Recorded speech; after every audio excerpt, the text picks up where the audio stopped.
Words have power. The power to heal and the power to damn. Oftentimes we throw words around not realizing the damages that they can do. There's an old saying, "Sticks and stones may break my bones, but words will never hurt me." Well, there's truth in this. It's also a lie. Truth is, words will rarely inflict the kind of hurt that are obvious or are seen. They also fail to oftentimes register with those who have thrown them out. Much like my doctor used to tell me when giving me a shot, "This won't hurt a bit." "Doc, that hurt a lot." "Well, it didn't hurt me." The problem with words, either spoken or sent in text or posting on social media or letter, once the words are out there, they exist and they begin their work. From creating judgments, assumptions, falsehoods, rhetoric, attacks from others, and so forth. And the emotional and spiritual and mental damage they can do can kill one's spirit, friendship, relationships, and even destroy life itself. But it was only a little comment, we say. You know, Lyme disease doesn't come from being bitten by a lion. It comes from a little tick. Hi, my name is Blaine Shields, and we're currently still rolling with the Nameless podcast, at least until some folks can help me find a name for these broadcasts of the voices in my head. And I want to thank you for joining me today. I wanted us to take a look at the words that we choose, the words that we use, and the power that exists in them. We can choose to use our words to hurt or to heal, to destroy or to build up, to discourage or to encourage. But ultimately, we are responsible for our words from the conception, in our hearts and in our minds, to when we release them, either verbally or in written or textualized form. My challenge to each of us is to make sure that before we click post, or we even type something out, or before we even speak, that we take a moment to ask, what will the legacy of this moment be? If I passed away presently and these were my last words, would this be something I would be proud of saying? Are these words being put out to bring a positive change to a situation or to edify or encourage or bless? Or are they being issued out of spite, arrogance, pride, a desire to get attention from others or to hurt others? If it's the latter, then I pray that you'll take the power that's within you to rein in your words. Trust me, regrets come moments after we press the proverbial nuclear button. But so much more can be saved when we choose our words wisely. The wise listen and think before responding.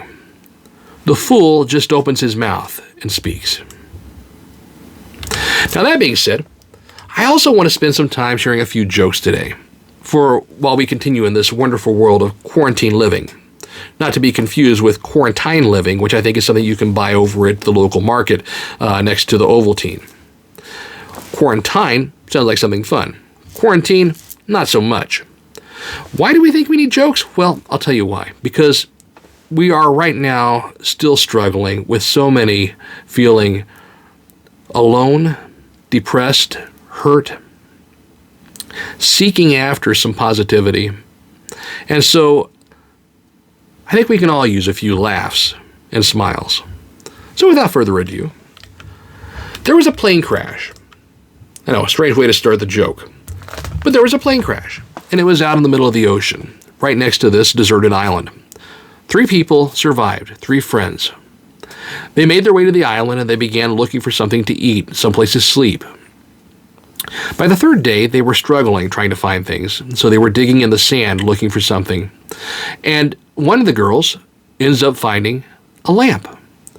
She pulls the lamp up, and she looks at it. She starts to polish it. Suddenly, this genie pops out, and the genie says, "I will grant you each a wish." 3 wishes, 3 friends. Sounds like a deal. The first girl thought about it for a moment, and she goes, I just want to go home. So the genie granted her his wish. The second girl says, I also want to go home. Genie smiles, grants her wish. The 3rd friend says, I'm lonely. I really wish my friends were here. 2 prawns were swimming around one day. The first one was called Justin, and the second one was called Christian. They were continually being chased and threatened by the sharks that inhabited the sea. Eventually, Justin had had enough, and he said to Christian, "I'm fed up with being a prawn. I wish I was a shark. Then I wouldn't have to worry about being eaten all the time." As he said this, a large mysterious cod appeared and said, "Your wish is granted." And believe it or not, with that, Justin turned into a fearsome shark. Well, Christian was so horrified that he immediately swam away and was scared of being eaten by his old friend. As time went by, Justin found his new life as a shark to be boring and lonely. None of his old friends would let him get near them as they thought that they would be eaten by him. So they just swam away whenever he approached.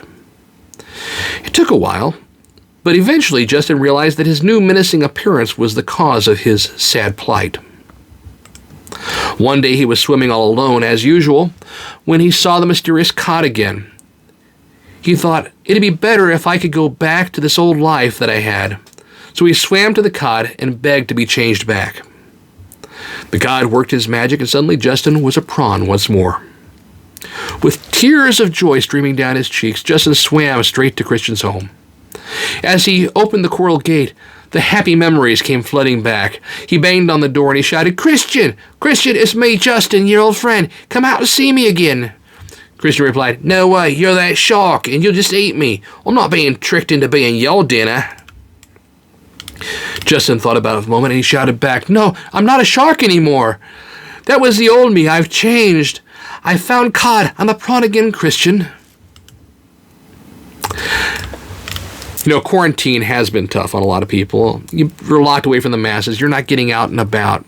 And let's be honest, school has been tough for a lot of folks, especially a lot of parents trying to learn how to teach their kids. And don't get me started on the new math.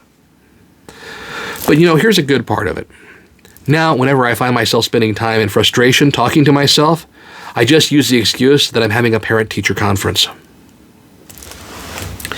So on my jog today, I saw this little old lady talking to her cat. From her hand gestures and her body language, it was clear that she thought that her cat understood her.